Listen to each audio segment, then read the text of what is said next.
এই মুহূর্তের সব থেকে বড় খবর, আসানসোল পৌর নিগমে একের পর এক কাউন্সিলরের ইস্তফা। একদিনে 3 কাউন্সিলরের পদত্যাগে রাজনৈতিক মহলে তীব্র চাঞ্চল্য।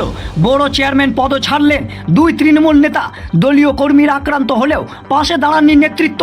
বিস্ফোরক অভিযোগ। তাহলে কি বড় রাজনৈতিক পরিবর্তনের ইঙ্গিত? কি বললেন পদত্যাগী কাউন্সিলররা? কোন দলে যোগ দেবেন নাকি নতুন সমীকরণ? জল্পনা তুঙ্গে। পশ্চিম বর্ধমানের আসানসোল পৌর নিগমে শুরু হয়েছে একের পর এক পদত্যাগের পালা। শুক্রবার একসঙ্গে 3 জন কাউন্সিলর তাদের পদ থেকে ইস্তফা দেওয়ায় রাজনৈতিক মহলে তীব্র চাঞ্চল্যের সৃষ্টি হয়েছে। শুধু কাউন্সিলর পদ নয়, বড় চেয়ারম্যানের পদ থেকেও ইস্তফা দিয়েছেন 2 নেতা। কেন এই পদত্যাগ? দলীয় নেতৃত্বের বিরুদ্ধে কি অভিযোগ তুলেন তারা? আর আগামী দিনে কোন পথে হাঁটবেন? আসি বিস্তারিত খবরে। আজ শুক্রবার আসানসোল পৌর নিগমের 78 নম্বর ওয়ার্ডের কাউন্সিলর অশোক রুদ্র, 72 নম্বর ওয়ার্ডের কাউন্সিলর চৈতন্য মাঝি এবং 84 নম্বর ওয়ার্ডের কাউন্সিলর দেবাশিস সরকার তাদের কাউন্সিলর পদ থেকে ইস্তফা দিলেন। এর মধ্যে ডক্টর দেবাশিস সরকার এবং চৈতন্য মাঝি বড় চেয়ারম্যানের দায়িত্বও ছিলেন। দেবাশিস সরকার এর আগেই বড় চেয়ারম্যান পদ থেকে ইস্তফা দিয়েছিলেন। শুক্রবার চৈতন্য মাঝিও কাউন্সিলরের পদের পাশাপাশি বড় চেয়ারম্যান পদ থেকেও ইস্তফা দিলেন।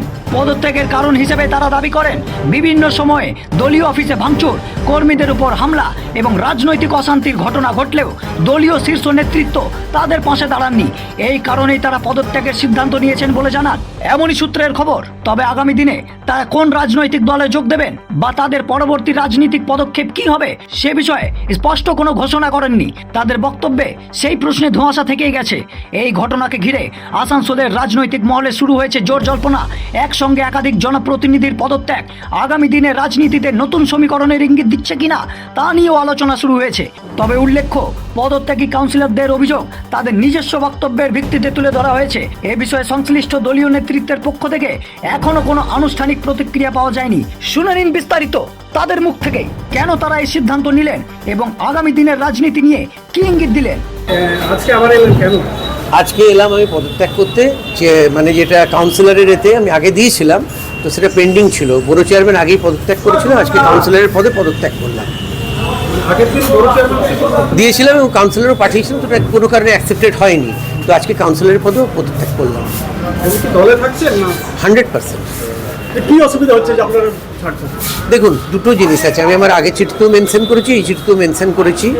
যেহেতু পশ্চিমবঙ্গে যে ম্যান্ডেট এসছে সেটা একটা অন্য ম্যান্ডেট ফর এ চেঞ্জ, সেটা এবং ধরুন দ্বিতীয় কিছু সমস্যা আসছিল, যার জন্য আমার মনে হয় যখন সার্ভিস ঠিকমতো within the framework of the constitution আমি প্রোভাইড করতে পারছি না, দলে থাকার পজিশনে থাকার কোনো দরকার নেই। কেন আপনি তো সার্ভিস দেওয়ার জন্য কাউন্সিলরেরটা দেরি কেন করলাম? কেন অনেক মানুষের অনেক অসুবিধা হতো, যেহেতু স্কুলের সিজন চলছিল, কিছু সই সাবুদের ব্যাপার ছিল, তো সেটা পেরিয়ে গেছে, সেজন্য আজকে পদত্যাগ করলাম। আচ্ছা, আপনারা কোন পান্থী? কালীঘাট পন্থী না? আমি এটুকুই বলতে পারি, এটা আপনি খুব যথাযথ প্রশ্ন করেছেন। কোন পন্থী বা কোন দলে আছেন, অত্যন্ত যথাযথ প্রশ্ন। কেন এটার উত্তর আমাদের অনেকের কাছেই এই মুহূর্তে নেই।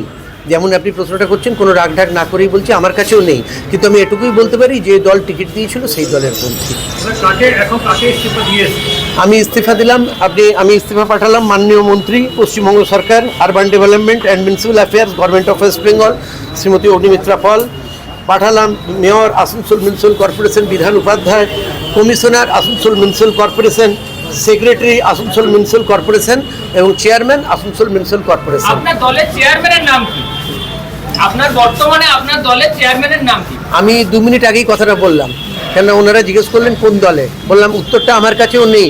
কেন এই মুহূর্তে যেটা আপনারা প্রশ্ন করছেন অত্যন্ত যুক্তিসঙ্গত প্রশ্ন, এবং আমি মনে করি it is in response to the present situation. সেটা আমি নিজেও জানি না, এবং উনি জিজ্ঞেস করলেন কোন দলে আছেন, তাহলে এটা বলা খুব কঠিন। কেন যেহেতু এখন আমরা জানি না সিম্বল কার কাছে থাকবে, ফ্ল্যাগ কার কাছে থাকবে, পার্টির কনস্টিটিউশন কার কাছে থাকবে। তো সেই অর্থে আমি বলতে পারি যে দল টিকিট দিয়েছিল আপাতত তাতে আছি, আমি এখনো তাতেই আছি। না, এটা দেখুন, আমি অনেক আগেই পদত্যাগ করেছিলাম। দেখবেন বড় চেয়ারম্যান অনেক আগে পদত্যাগ করেছিলাম, কারণ সেদিনও আমি আমার চিঠিতে লিখেছিলাম, I was not able to discharge my duties in accordance with the 4 frameworks of the constitution. তাহলে আপনার পদে থাকার কোনো দরকার নেই। যদি আপনি না নিজের ডিউটি ডিসচার্জ করতে পারছেন, আমি নিজে মনে করি না পদে থাকার দরকার আছে। আপনি যখন জিতেছিলেন তখন মমতা ব্যানার্জি দলের মুখ ছিল, সেই মুখকেই কার্যত ব্যবহার করে আপনারা এসেছিলেন ক্ষমতায়। বর্তমানে কি আপনি সেই মুখের সঙ্গেই থাকবেন না অন্য জায়গায় যাবেন? আমি দল থেকে পদত্যাগ করার কোনো কথা কিন্তু জানাইনি সংবাদ মাধ্যমের বন্ধুদের, ঠিক না? কতজন করলেন আজকে? আজকে অনেকেই করেছে, আপনারা একটু পরে পেয়ে যাবেন, অনেকেই করেছে আজকে। আপনার নাম এবং পরিচয়। আমি ডক্টর দেবাশিস সরকার, এক্স চেয়ারম্যান বোরো 6, এক্স কাউন্সিলর ওয়ার্ড 84।